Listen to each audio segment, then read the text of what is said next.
I was so excited last night, Panda, after listening to Prime Minister Netanyahu. Palestinians must recognize the Jewish state or they get nothing. Here we go again, Theodore. Palestinians have recognized the state of Israel since the 1993 Oslo Accords. I don't care. Now they must recognize a Jewish state. And the Oslo Accords are not important anymore. It is a Jewish homeland. Homeland, not state. Keep your words straight, Theodore. My words are fine, Panda. Just like Germany is a German state, Israel is a Jewish state. Jewish is a religion. Israel is a nation state. With Arabs, Christians, Druze, Bai people all living there. Not just Jews. Israel was voted a state by the UN General Assembly in 1948. Just as the Palestinians will be voted statehood by the UN General Assembly. The US will never let that happen. What does Jewish mean? An ethnicity? A faith statement? Jewish means people who can live in Israel because they are Jewish. So Israel is not a democracy. You do not know anything, Panda. Israel is the only democracy in the entire Middle East. A democracy? 1 in 5 Israelis is ethnically Arab. Do you want them to be strangers in their own homeland? It is a Jewish homeland. You said so yourself. Yes, it is a Jewish homeland. But not exclusively. Who exactly is a Jew? A Jew is a person who identifies as Jewish. And the rabbis check him out. If the person is kosher, with the rabbi, the person is a Jew. Born of a Jewish mother? Certainly. Wait a second. That's a trick question. There can be exceptions for some converts, I think. So the rabbis decide who is a Jew in Israel. Just like the US government decides who can be an American. But don't sidetrack me. The point is Jews will always live in Palestine. Arabs can live in all the other lands. What about looking at history?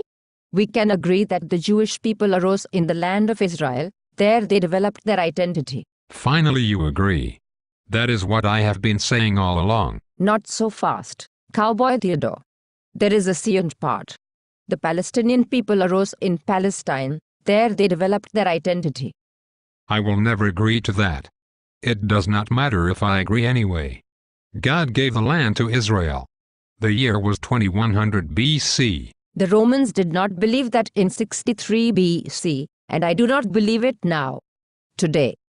I do not care. If you want to use dates, well, let's see, that land was inhabited, occupied, whatever you want to call it, not by the Jews but by the Babylonians, the Persians, the Greeks, the Romans.